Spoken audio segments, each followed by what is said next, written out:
Testing, testing.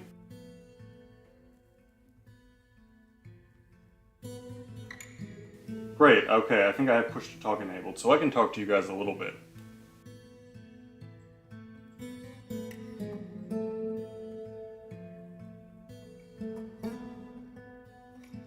Testing, testing, even without minimizing. Perfect, so now I can actually comment on things. About 20 minutes in, I realized that that was not that hard to set up.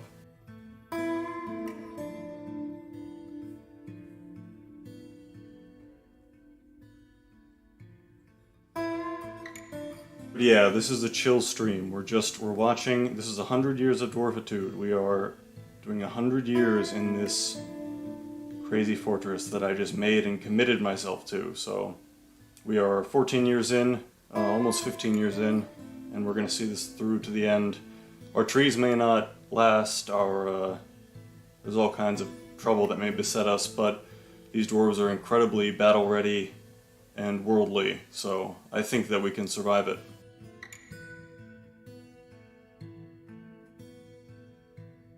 Thank you, Augustus, for confirming the mic check.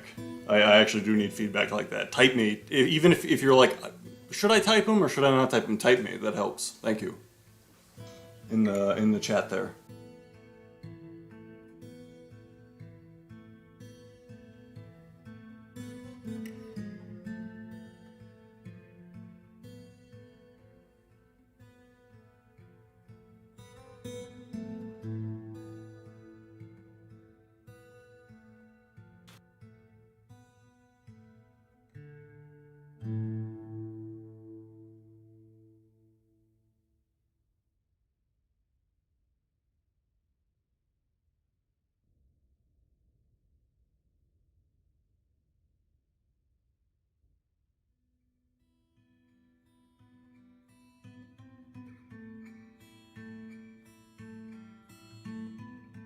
Thanks, Augustus. Yeah, no, voice is easier in this case. OBS is really interesting. It's crazy. It's designed by one guy, as far as I know, and it's responsible for so much streaming stuff. But the point is that with any software, with Dwarf Fortress, with OBS, it's an art. You have to learn it, and I'm still learning OBS. So at the moment, I'm just going to talk to you guys when I can.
I am going to take a second to show off my my well-equipped squads. This is the best I've ever done.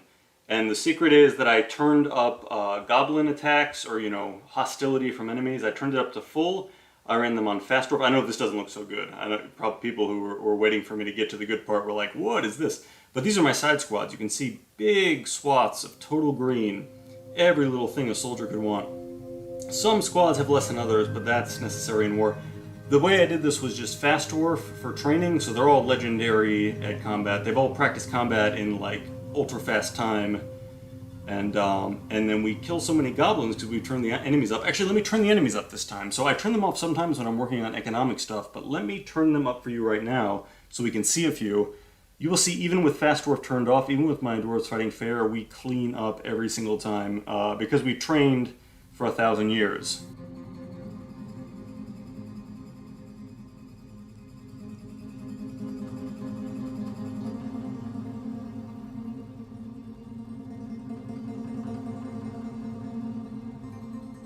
Augustus mentions correctly, they say, looks like you have the dwarves on an auto-happy function, which I do via DF hack. Remove stress all is the one I recommend. They also say, I'm guessing that's why they don't mind walking a mile to eat or drink. That's very true. My logistics are very, very poor. What was the other one I was going to run? I was going to turn on goblin attacks again. Let me do that.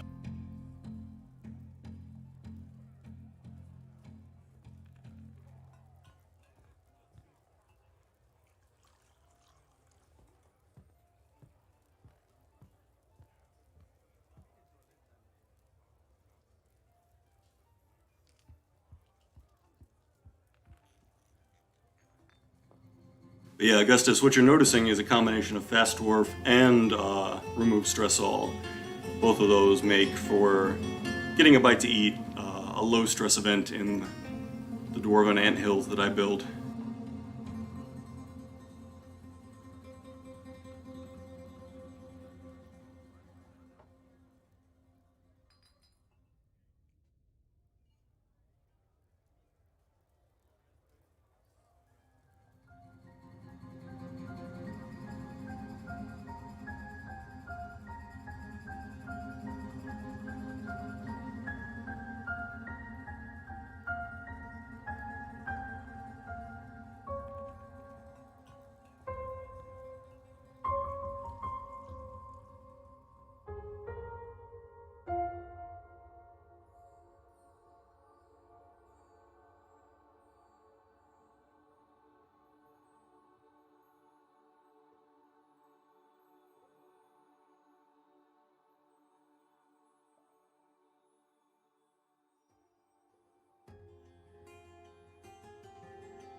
Thank you. YouTube let me into YouTube. Thanks very much.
Alright, there we go. First siege. We are not going to accept parley.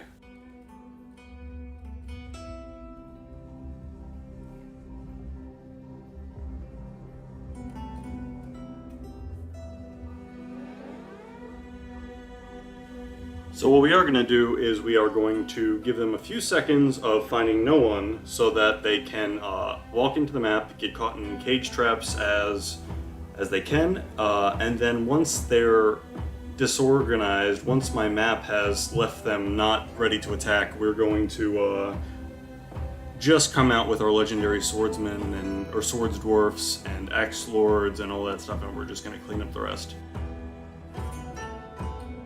So step one of that is that we're going to establish, or well, we already have our burrow, so we're going to unpause it, which sends all of my dwarves underground as quickly as they can go to a single floor that has food and drink and anything that they might want. It has beds and things like that. So we're going to go down and keep them safe. Most of these goblins are going to get caught in cage traps, and then we can pit them, which is to say execute them basically, and then take their gear. That's why, let me circle back actually. That's why my squads are so well equipped. I think I said that already actually. The dwarves get attacked by these goblin siege units and then clean them up and take their armor. So we have great armor now. Oh, and just for fairness, I'm going to turn off Fast Dwarf, just so you can really see how my dwarves react.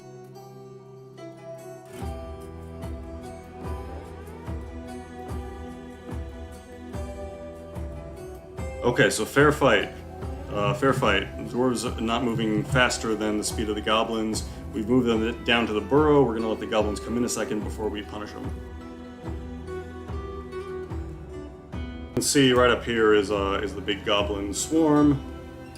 They're coming in. They brought beak dogs, which are a kind of horrifying beak dog from the depths. That's no problem.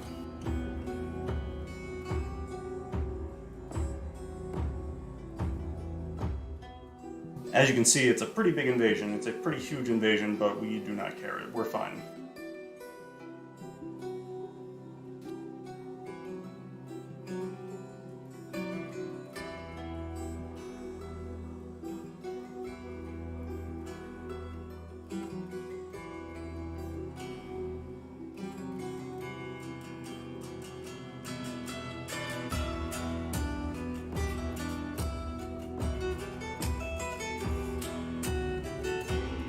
Skilled swordsman, you gotta be kidding me. That's a joke. That's a joke, my dude. You should not have come here. It's a battalion, but they don't know what they're doing. They're amateurs.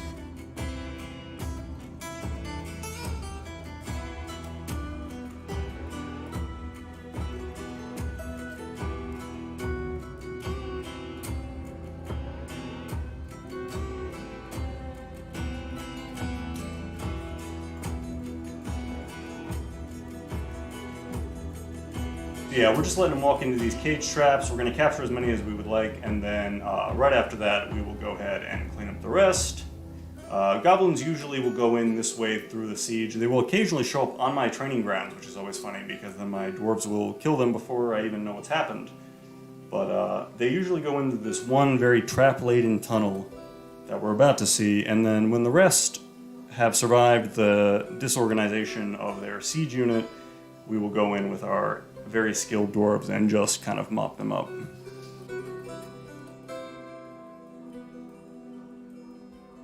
And in this moment, a combatant has actually grown attached to his steel short sword, which is a good omen for what's about to happen. On the dwarven side, of course. Augustus says it's kind of neat that each doggo, evil doggo, has its own name. I agree. The fact that every narrative, every single unit in Dwarf Fortress has a story and a name and opinions is one of the beautiful things about Dwarf Fortress. Unfortunately, these goblins have signed their own death warrants. They have declared war on us, which was a mistake.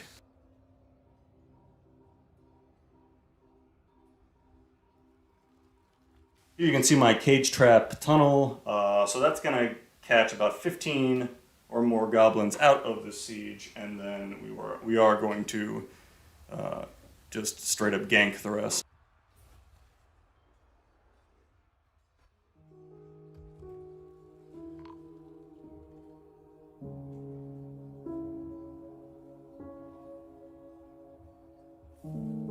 Oh, we lost somebody. They grabbed somebody.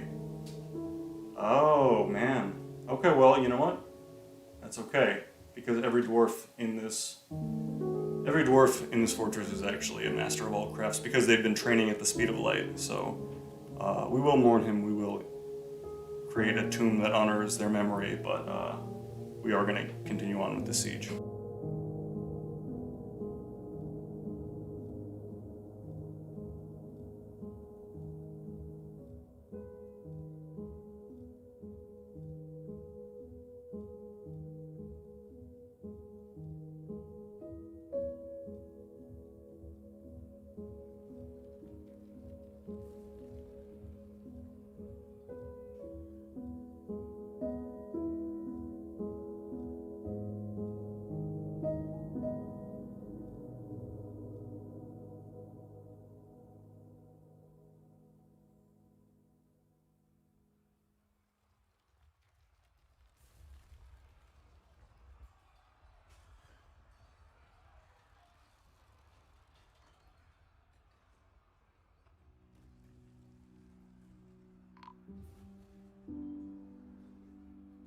So the goblins came ready this time. They were coming at us hard, but that's what we like. As you can see, it's only a matter of time. We've lost a few fighters, but we'll be able to train up some more pretty soon.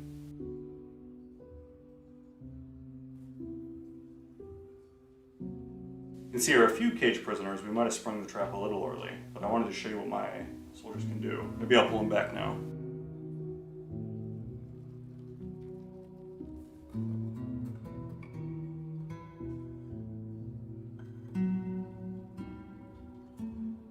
Although I think they may stay out there now that they've seen combatants, and you can see that column of skilled dwarves moving straight up.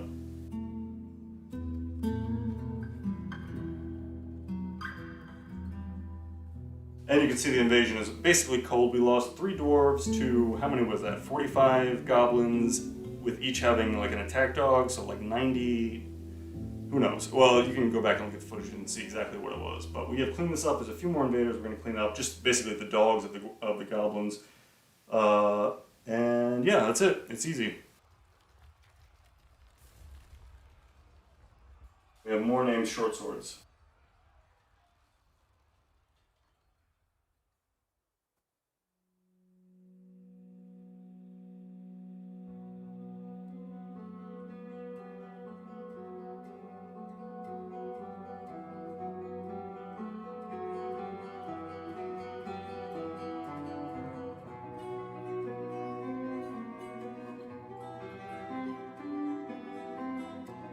Now here's the question, can we train these beak dogs to work for us or no?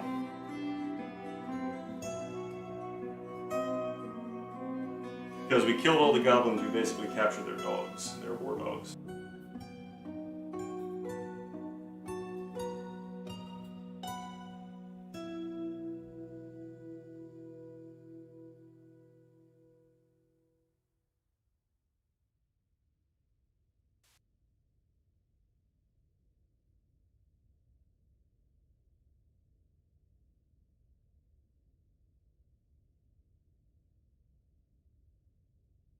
Oh, thank you, Augustus. They said make short work of the short goblins. That reminds me, I should check my hospitals for injured, very skilled dwarves so that I can cheat and heal them right now. So of course in Dwarf Fortress, rest as opposed to sleep means that they are injured and they are in a hospital. I am going to check both my hospitals and just heal everybody up as a reward for their brave service.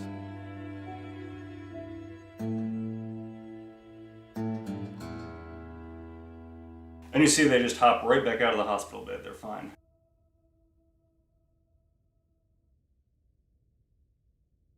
Oop, and there he goes.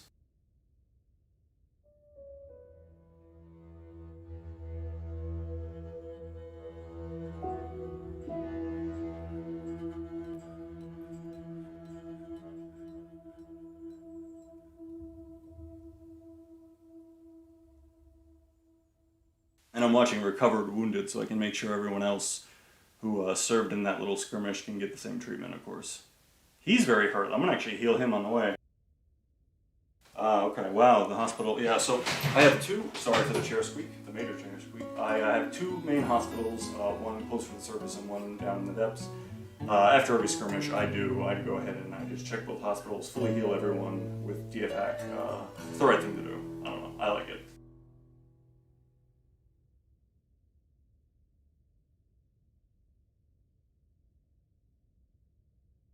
Oh, that's why. So he's not wounded, but he was recovering someone who was wounded. Yeah, I got it.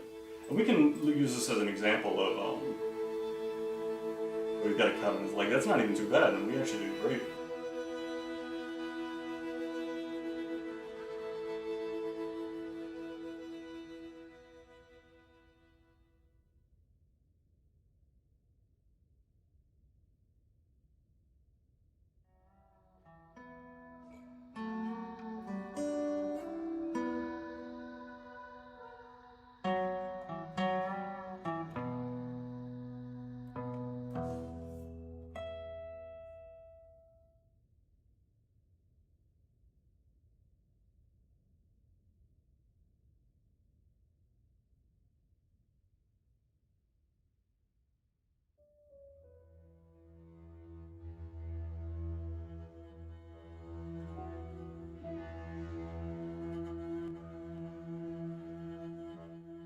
And so as part of that siege, we have captured one goblin and 5 beak dogs. Again, let me know if they have any use as for trading or training these beak dogs. The goblin spearman is, of course, going to be, unfortunately, rest in peace, but he is going to be executed for his war crimes, and we are going to take his stuff. Hey, Saltwater, it's good to see you. Undead giant whale hunt before I leave this mortal coil. This mortal coil. I've been promising Saltwater Aquifer an undead whale in a cage since I started this channel. And so that debt has been graciously extended over the months and years. But it's coming up. Okay, Saltwater says beak dogs can be trained, so we'll keep those and we'll train them. I need to learn more about animal training in general.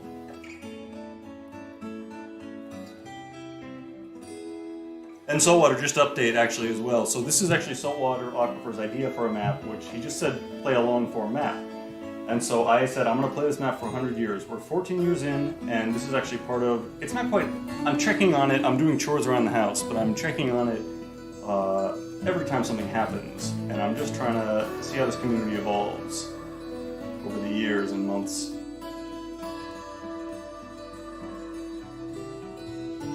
Saltwater says animal train is quality. So let me actually, I built it. Would I train them in the Trapper workshop? Let me go to the surface and show you what I got.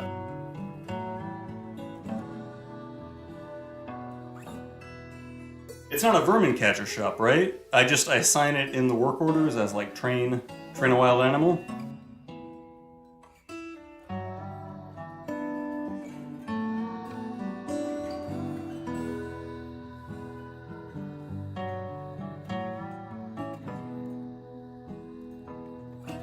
Oh, I have to assign it at the cage. Okay, I'll have to figure that out later. I'll keep these beak dogs on ice until I'm able to read about that a little more, because I don't know how to assign it individually.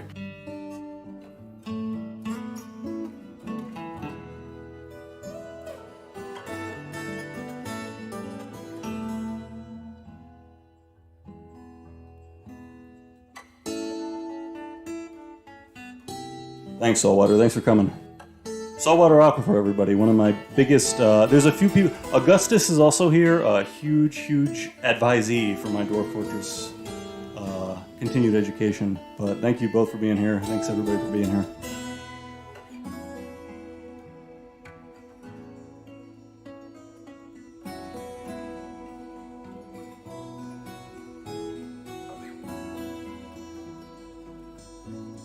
Right you are, Saltwater. Train is right on there. Let's do it.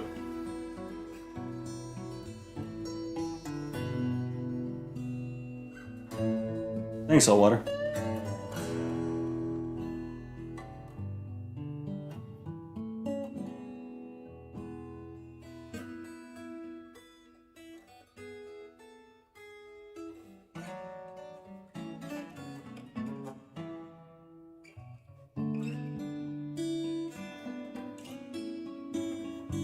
Yeah, it's true. I know Saltwater is a holdout for the older version. So actually, let's use that as a public service announcement. So Dwarf Fortress is available on Steam, as is DF Hack.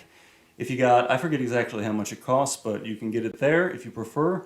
If you're a little more familiar with computers and you know how to navigate the official website, there are also earlier versions which have better quality of use, quality of life fixes in certain ways that you can actually have for free. So Dwarf Fortress is definitely a homebrew community. We have different versions, we all have different ones we prefer, and yeah, just find something that works for you.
You know, Saltwater, I used to really hate and avoid aquifers as well, but there is a beauty to it. Somehow working around it. A nice aquifer can be a nice challenge for, you know, more advanced players like us. But I agree completely. When I first started playing, I avoided aquifers like the plague.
Oh, Saltwater, it's interesting you mentioned that. Let me explain 1 second.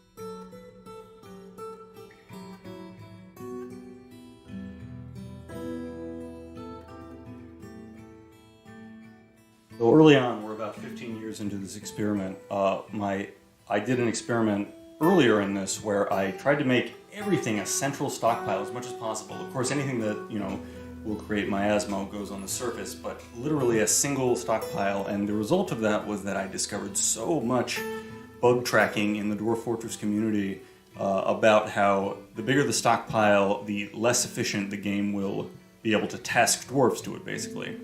So I'm actually in the process of completely restructuring my stockpiles to be more organized, to be smaller, and to be replicated, because this is actually I've avoided every cavern, every feature, every magma sea, I've avoided the circus, everything, but I have dug all the way down to the center of the earth, basically, so logistics are becoming an issue, but I am working on it. Bye, Augustus, thanks for checking in.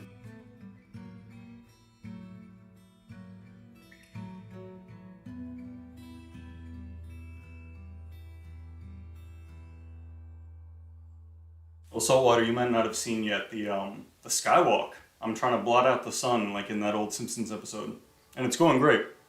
I've actually learned a lot about how cave-ins do and do not work. Like, I've learned that you can build an entire massive fortress on a single bar of soap, which is what the wiki recommended.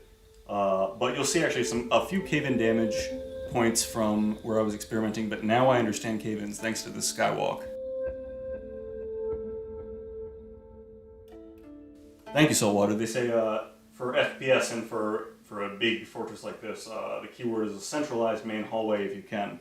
I'm working on that, and so it's interesting you mentioned that, because the main challenge has been that I've been snaking around the caverns to avoid that FPS drop, but I am working on, exactly like you say, a main thoroughfare for all of these.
Yeah, I've actually been meaning to ask you about that, Saltwater. So, like, I've been doing a main staircase of 4x4, which I think people recommended to me. But I do rely on stairs here, and I'm aware that that's probably affecting my FPS, so any other easy tips like that you can give in the chat. I do think the chat for this, the settings I've confirmed are backed up, so anything you write in the chat will be logged, even if I don't get back to it right away.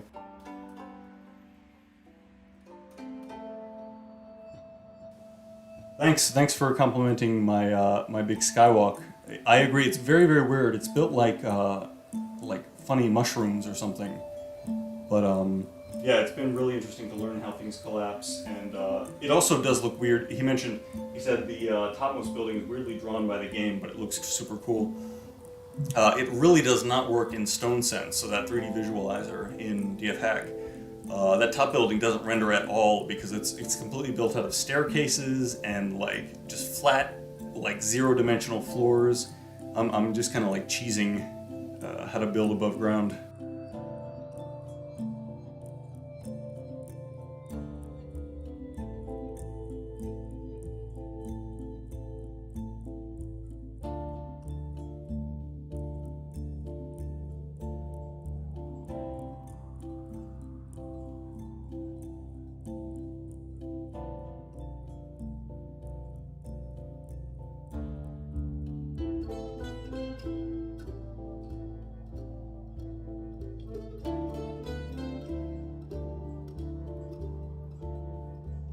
I also find the little patterns you see there on all those floors, when you do a big floor design project and you tell it to only use the nearest materials, you will actually get rings and streaks of like the closest trees, the closest types of rock, and it will make like a natural pattern out of the nature of your fort, which is kind of interesting.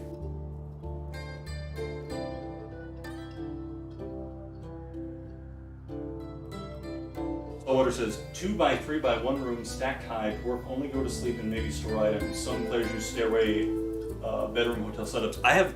Okay, so you'll see as they go to sleep, I have a similar thing. They're kind of like hostels, and they're not optimized exactly for like to be as quick as possible to get back to, but definitely as little space as possible and a little bit of clothing storage. I'm using remove stress all, so quality of life is not a main priority, but actually in this map at this point, because we've been playing for 15 years, every dwarf is very wealthy and well fed and drinks well and has a bedroom. It's actually going extremely well.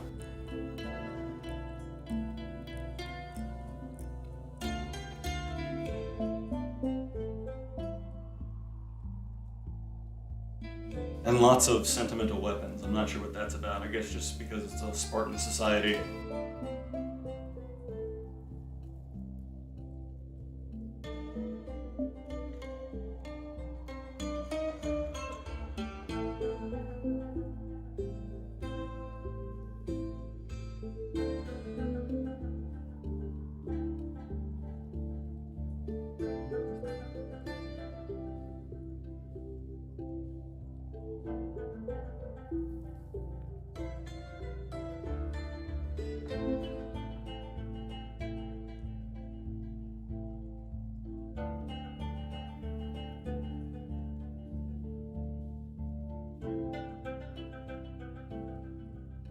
Here, these are my metal stashes. What should I make?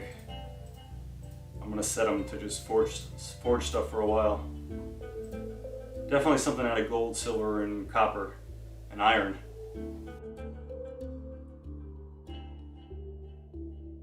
Saltwater says, bed, chest, cabinet. I usually give them a mastercrafted leveler from Obsidian. Value modifier is insane. That's next level. I still don't know those details, but that's great. Thank you for posting in the chat.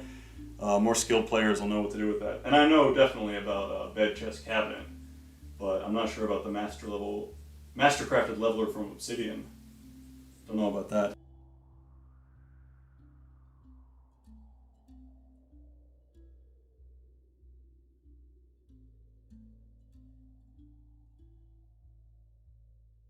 I like to mint coins because it actually has the year that they were made, so that's like proof, that's like physical proof that I've been playing this for 100 years.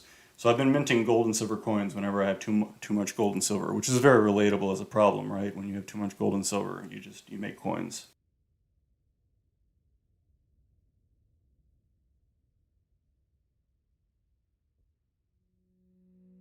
We were just gonna let that run. We got gold and silver to burn.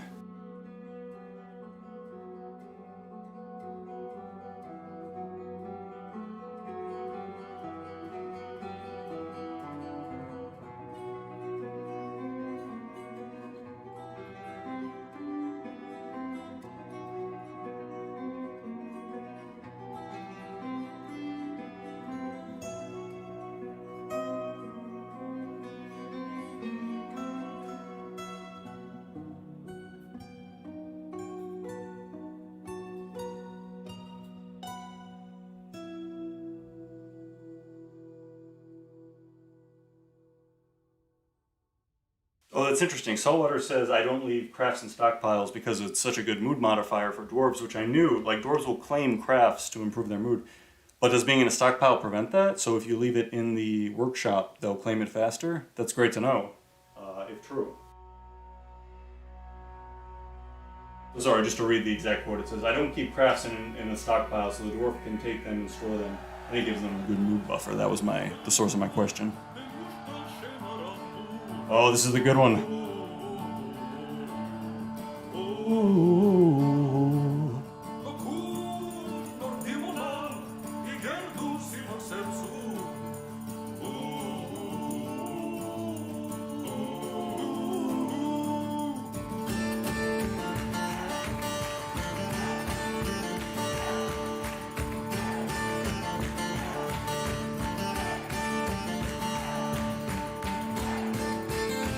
Nice, thank you, Saltwater.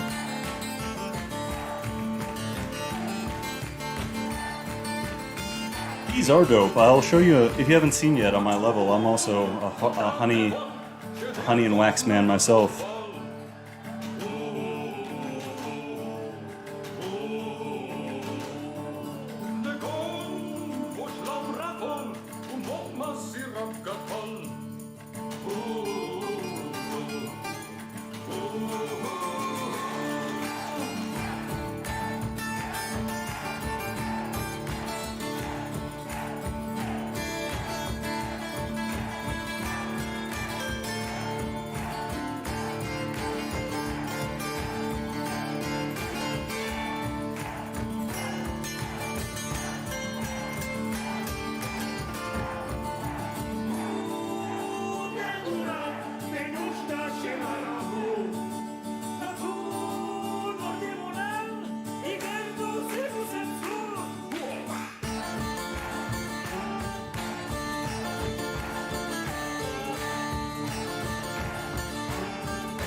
Saltwater asked an interesting question.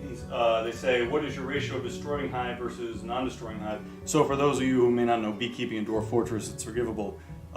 You can either split a hive to make more hives, or you can destroy them for products. I'll show you my setup real quick. I don't really have a reason for it. I basically have like 9 hives, and I harvest like 2 of them, and the 7 I use to immediately repopulate the 2 that I use. That's probably wasteful. I could probably split more hives, but that's what I do. I'll show you right now.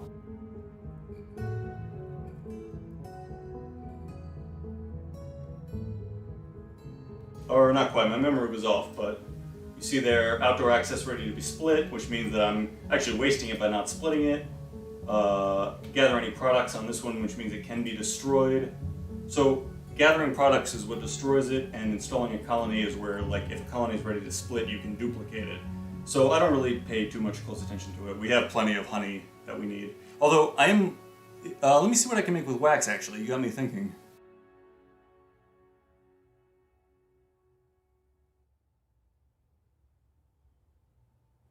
Oh, there you go, wax craft specifically. Cool, that's a great tip. Thank you, Saltwater Aquifer.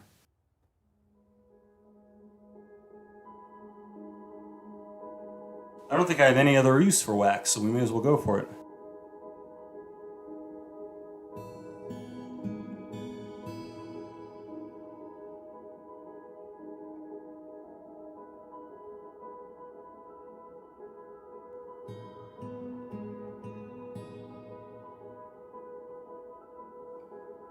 Saltwater backs me up on about 1-to-3 ratio for those hives where you're harvesting about 1/3 of it, and there's, you know, a replenishing factor of about 3-to-1.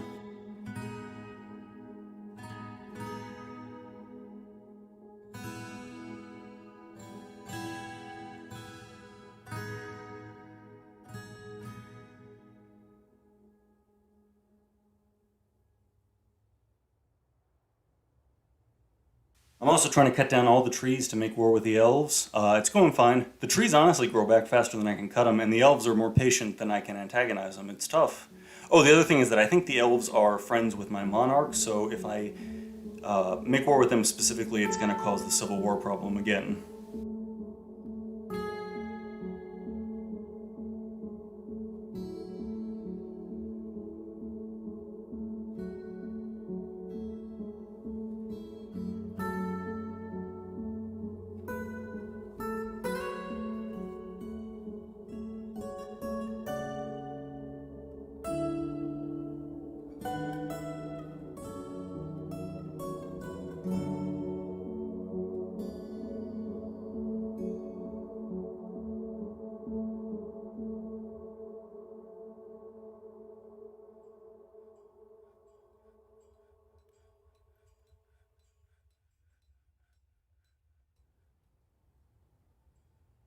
No, Saltwater, I don't. They mentioned, do you have animal traps at cardinal directions? What's the benefit of that? Just that animals tend to spawn at the cardinal directions?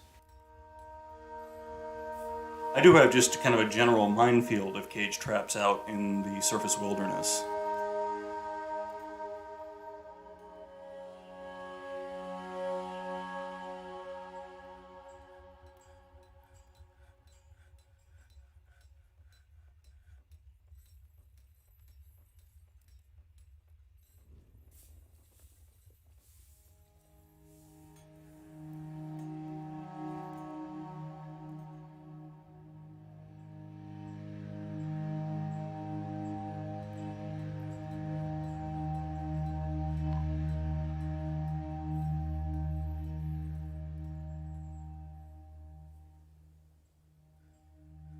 For newer players, something that's collapsed is an important alert to get, but you do tend to get it when you cut down a big tree like this. I'm going to show it with my mouse right here. That'll give you the collapse notification, and it can be dangerous. You'll see on my skywalk that there is actually there is damage from me cutting down trees that then fell onto my skywalk.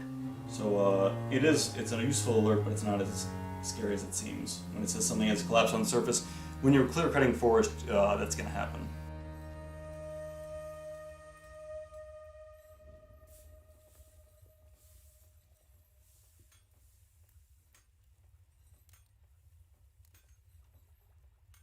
Cool. Saltwater says for enemy pathing. So enemies will path right to your cage traps if they are in the cardinal directions, instead of beelining it to your base, which is something I've had issues with. Thank you for that. And mentions it gives you more time to prepare. So I definitely do have pathways that funnel enemy invaders into them, but that's good to know. So specifically in those cardinal directions, that makes sense. The funny thing about this map is that my training grounds are actually right exactly on the easternmost extremity of this map, so I will occasionally get an invasion that shows up while my elite dwarves are already training, are already like prepping for goblin killing. They show up right on time and right in the right place.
Wait, I don't have wax globs. How do I make wax? How do I make wax globs?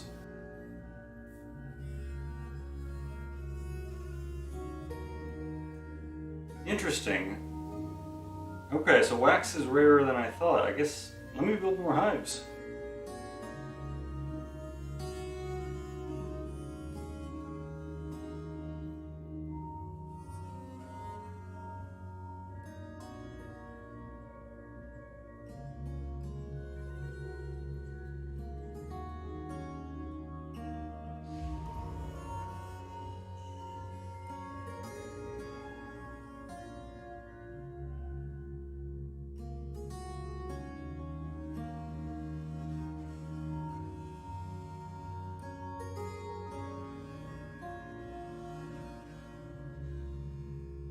Alright, we're making more hives just to see about this wax shortage. It might be that I'm occasionally just jugging honey from one of those 2 hives and then, you know, it's not enough wax for...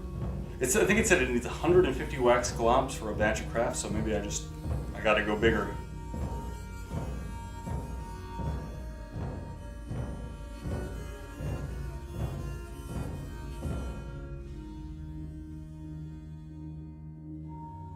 Saltwater advises press the wax from, which this is the only thing I can see for press honey from honeycomb, so I guess it's a byproduct of that. Okay, so yeah, I just gotta go harder. More bees, more honey. Thanks. They say also it's a super rare item like gems if you could harvest them, which makes sense. Okay, so wax is a luxury commodity. Great, good to know.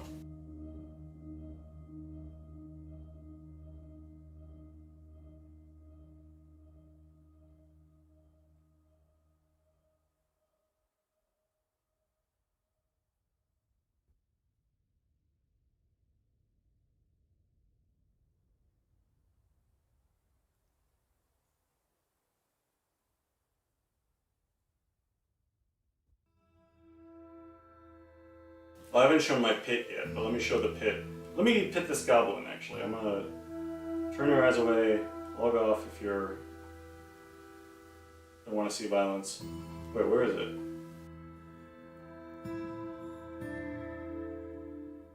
I'm an especially good pit in this long-run fortress. Okay, if I see it again, I'll pause more readily. I'm not even sure what level it's on. Oh, by the way, the name of this government, which I did not choose, is the Rim of Tenderness. So we have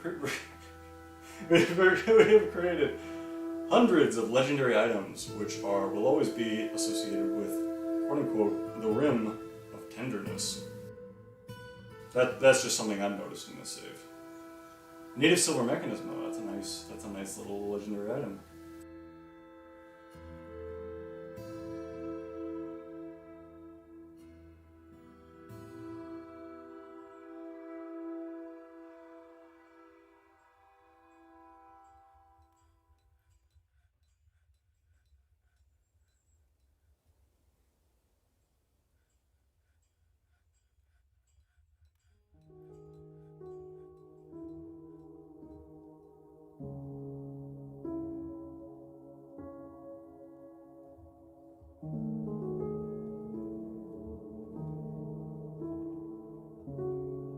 There it is. Okay, that's my pit. Right in the center of the screen there, I'm indicating with my mouse.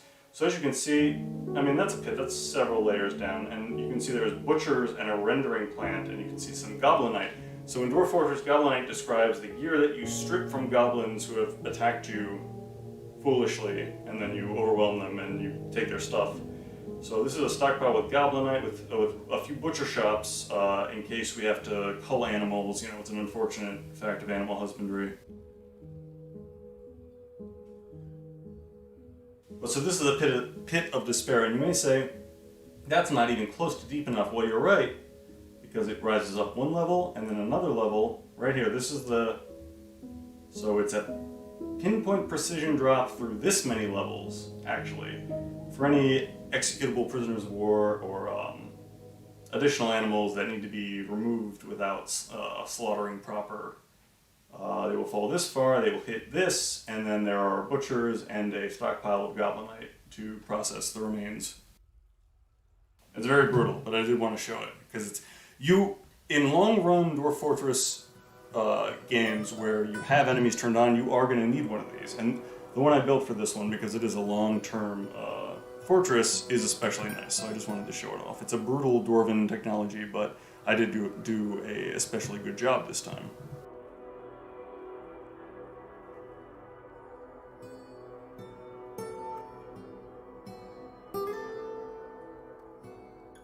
Metal Albie says, I'm dedicating my next Taco Bell food poisoning to my Ring of Tenderness, which is very funny, but I cannot condone it. I'm not even sure why I read it out loud, but it was very funny. Thank you. Thank you for being here. Thank you for commenting.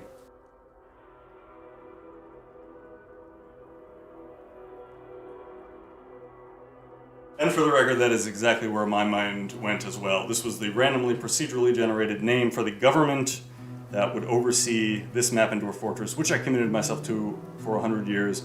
It was, by coincidence, the Rim of Tenderness, and however that takes your mind is an unhappy fact of the reality here.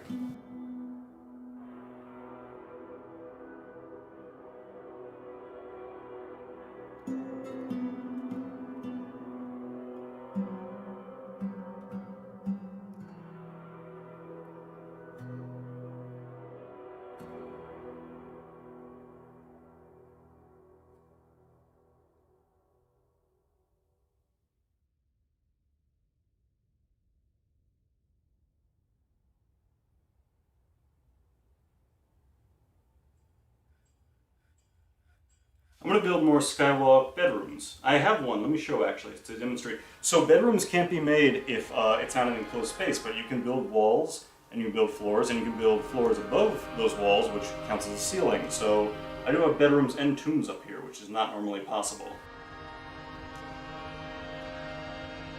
Here we go, right here. That's indoor dining room. If dwarves get hungry up in the skywalk, there's only one bedroom, which someone has claimed. I should work on that actually, let me do that.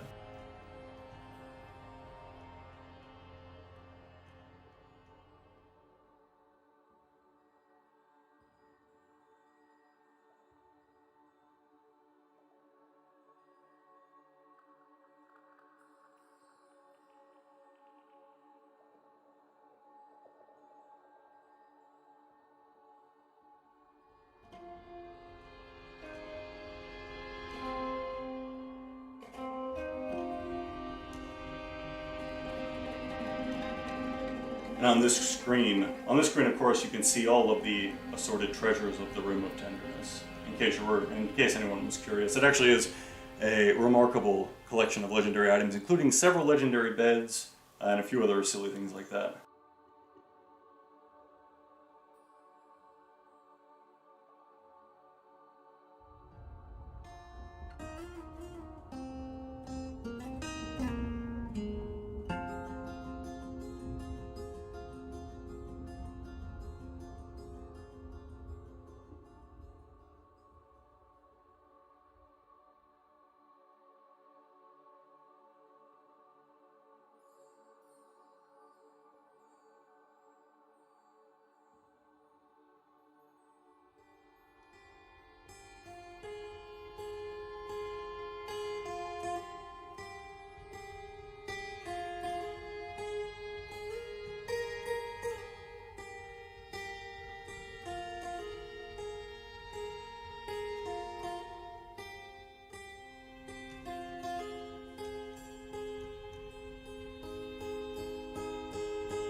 Metal Albie says, do you know how drawbridges work with items and dwarves on bridge when it opens? Oh, certainly. Do they fall through or does it launch them like a catapult? Yeah, actually glad to answer this question. So that's the main technology behind the Dwarven Atom Smasher. Let my map just run while I do this. But so the Dwarven Atom Smasher is a drawbridge. When it shuts down on tiles below it, it will obliterate any item that's underneath it. If anything is above the drawbridge, if there is anything above the tile, when the drawbridge is shut against the surface and it launches into the air, it will indeed, exactly as Metal Albie guesses, it will launch them like a catapult, often fatally for dwarves or anything on it. It will launch them in a life-changing physical event.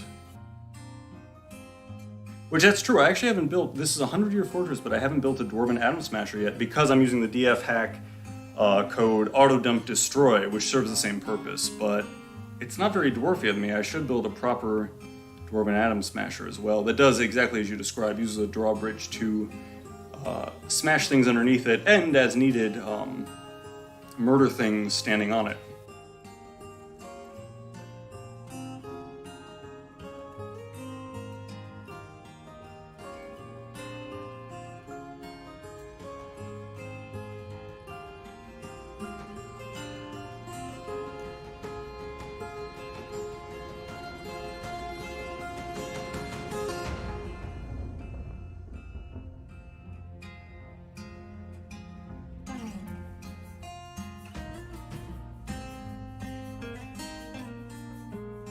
Oh, I think we're ready to place those hives now. Let's do that.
These gray langurs are, of course, a real species, but they're problematic. They're troublemakers on the surface. And I want to coexist with them, but we may need more cage traps to train them and tame them, because they do interrupt important dwarven work more often than they don't.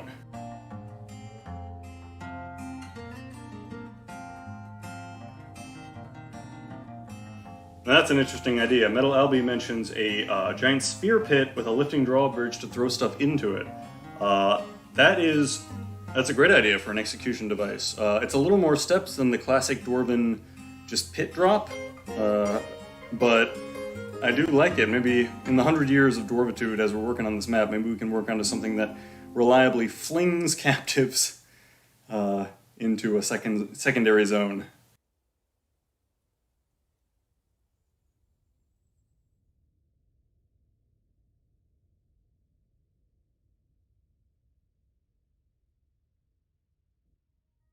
If this Grey Langur keeps making problems, so we're gonna have to order a strike.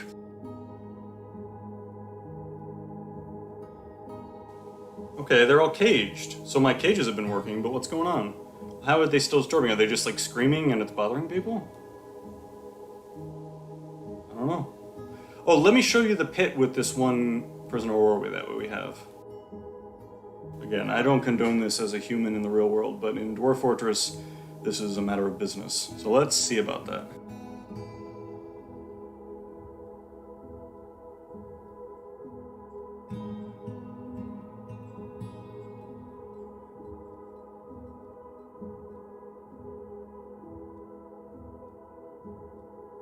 Where is he? Did I miss him?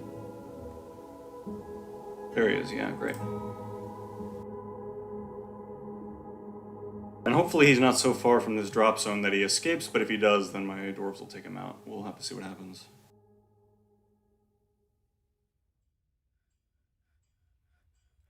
I'm going to wait at the bottom of the pit in anticipation that it works out, but if it doesn't, if we get this alert, for example, then that means that they're struggling to bring the prisoner to the pit.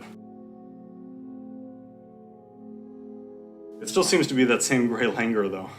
It's just a crazy surface animal.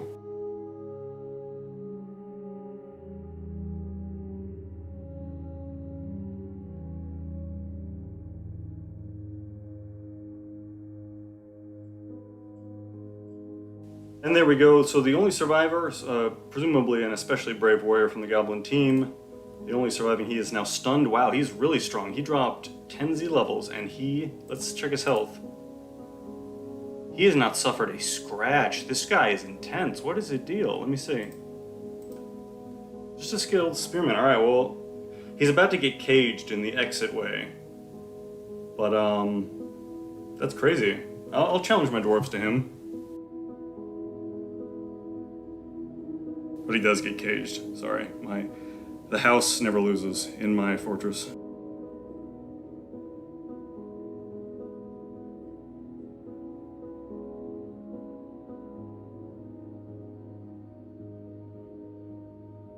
But he must have nice armor to survive that. I'm gonna try again. Sorry.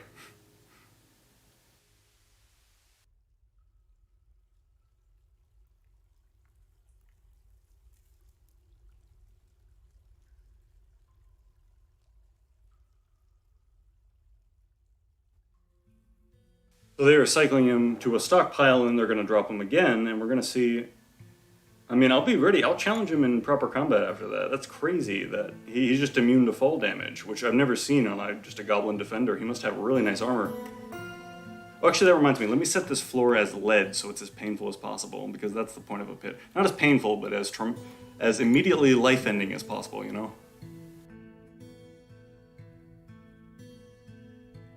It's a brutal, grimdark game. I've said that since the beginning. We are going to use lead, which is the heaviest, the densest metal, and the effect of that is that at collision point it will calculate it as hard of a smack as possible.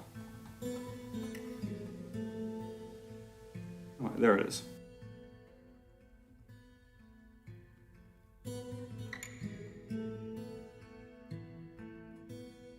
He is mighty. Metal Albly says he is mighty. I don't know. If we could convert this dwarf, I would welcome him, but he's too dedicated to the forces of evil.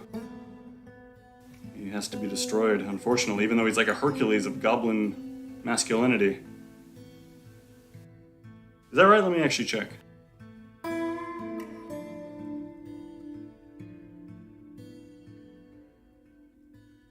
Oh, did we miss it? I think he died while we weren't looking. Sorry.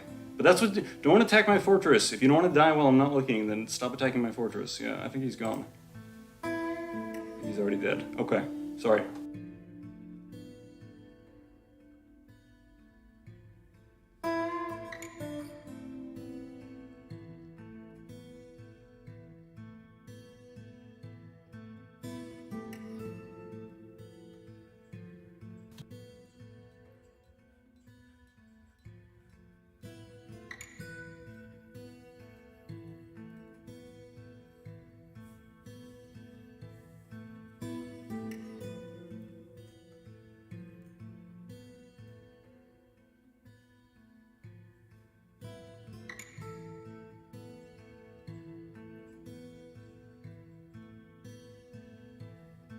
Yeah, Metal Albly says not too mighty anymore. I agree, but I wish I could have... I'm like the villain, a James Bond villain. I wish I could have faced him myself, but he wasn't that mighty. He was the first one to run into a cage trap, so he might just be the dumbest one of the original siegers.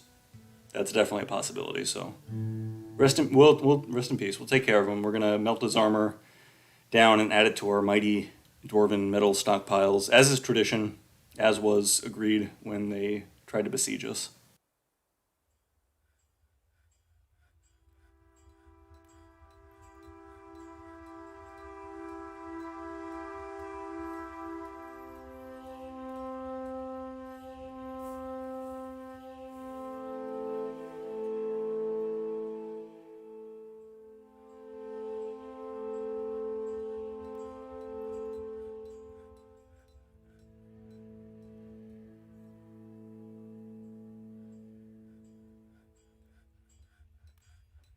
Oh, I see what happened, actually. In my interrupts, it mentioned that a lot of things were interrupted by goblins. So he got free. Oh no, the beak dog has reverted to a wild state. So yeah, none of these goblins or beak dogs are actually gonna be convertible to our side. The beak dogs are lashing out at the trainers, and the goblin, as soon as it was being led to execution, immediately flipped out, and the dwarves put it down themselves, which is why I did not see it, why it happened basically out of focus while I was playing.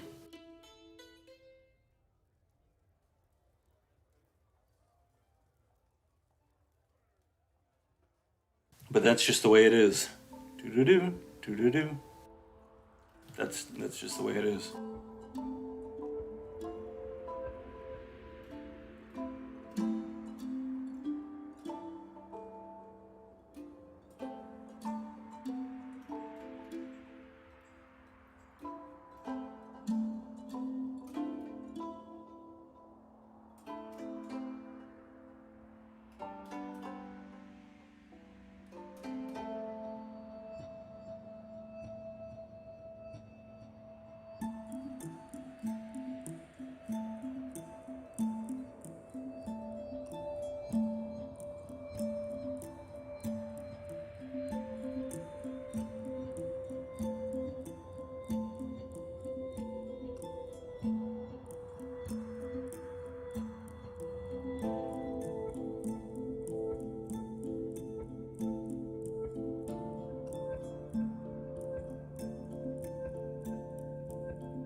Alright, y'all, I might log off soon, but this has been 100 years of Dwarfitude. I am committed to it. If I can possibly do it, I know I've promised things like an undead whale hunt before, and I always try, but I always try my hardest. So in this case, it's going fine, and I'm going to try to play this for 100 years.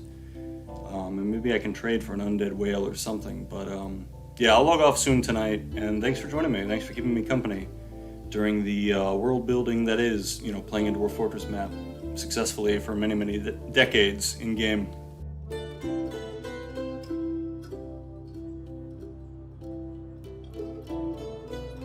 Saltwater asks, or they mention, I like the circular rooms, the space though. Have you noticed an improvement in FPS with the additional dev?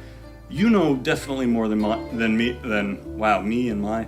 You know definitely more than I do, but I would say that anything that's not a single row or column pipeline is helpful.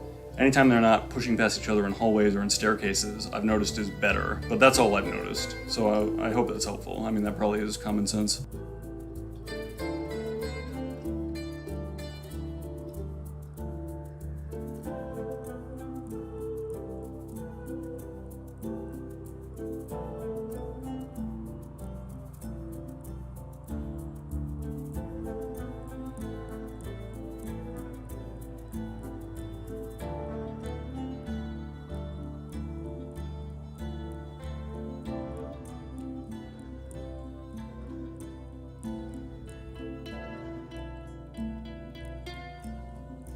Metal Albie says, thanks man, very informative. You're very welcome. Thank you for joining me and keeping me company. I wouldn't have played so long without people typing in the chat, so thank you for coming. Have a good one.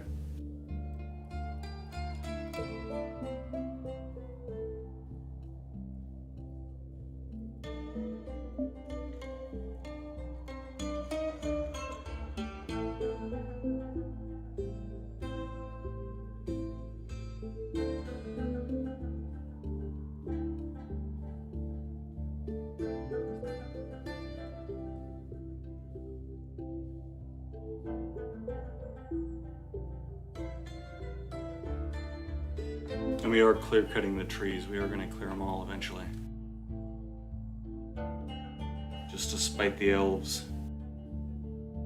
And for industry.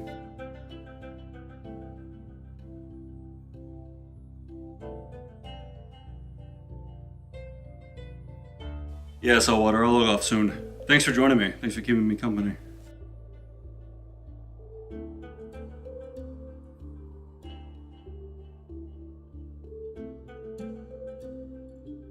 In fact, yeah, that's probably the time to call it. I'll see you all next time. Thanks again. Later all.